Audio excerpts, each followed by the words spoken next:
So, uh, blessed morning to everyone. My name is Adrian Barcenas from the College of Engineering, Architecture and Technology, studying at the Palawan State University main campus, Palawan, together with our beloved City Mayor, Mr. Lucilo Arbairon, who is going to listen to our discussion this morning. So our discussion about this morning is all about GMO or meaning is genetically modified organisms in a core subject of science, technology, and society, or in short, STS. So, discussing this to Mr. Lucilo Aiperon is so now let's start at the advantages, the list of advantages of genetically modified organisms. So now, right here we have the five advantages. Um, these are just a few of the advantages, and there are more of it. So that is actually based on the researches that are found.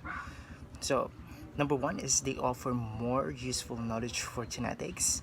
Number two is they allow for more profit.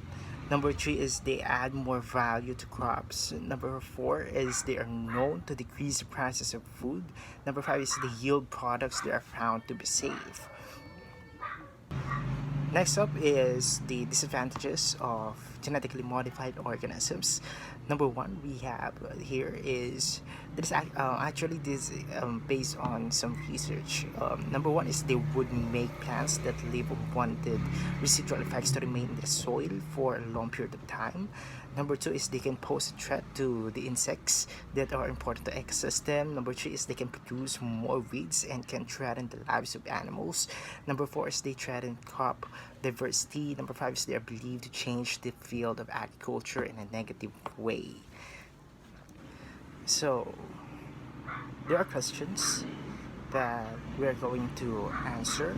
So the first question in here is, do we need to adopt GMO in our city, Puerto City?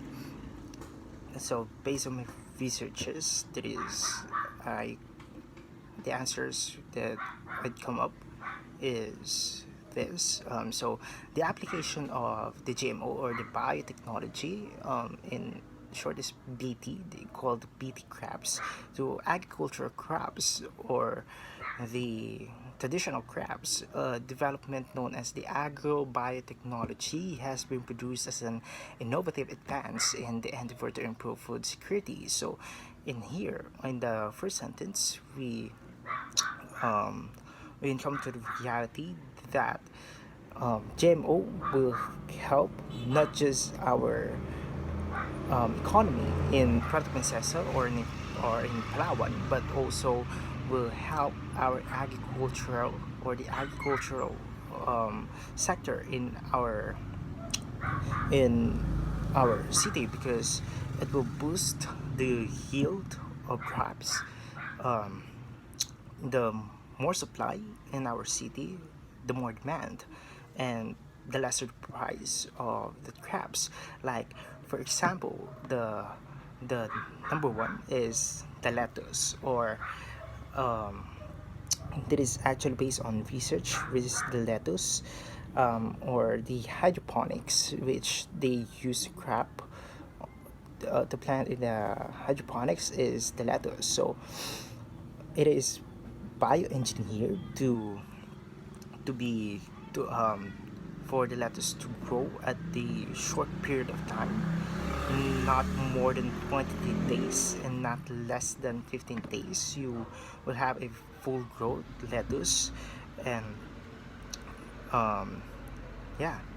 So it has simultaneously been criticized for its potential to bring about significant disruption to the environment. So because if there's if there's benefits, there's also risks. in this type of processes. And a genetically modified crop contains a gene from just different species that gives a crop new traits such as resistance to certain insects or herbicides, increased drought tolerance, or enhanced nutritional value. Supporters of agrobiotechnology argue that it could reduce the amounts of pesticide, fertilizer, and water needed to produce foods.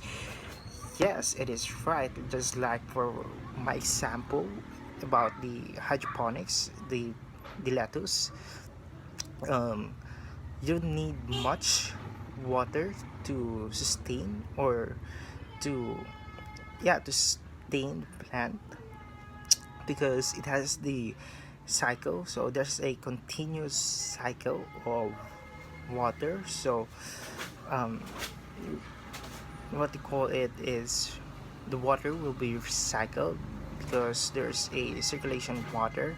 So if if go to the plants or to the to, to the soil, it will come back again to the reservoir, and then it will circulate again and again. You just need to add a solution.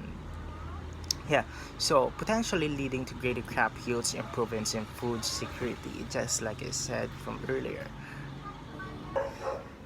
So, are genetically modified foods safe?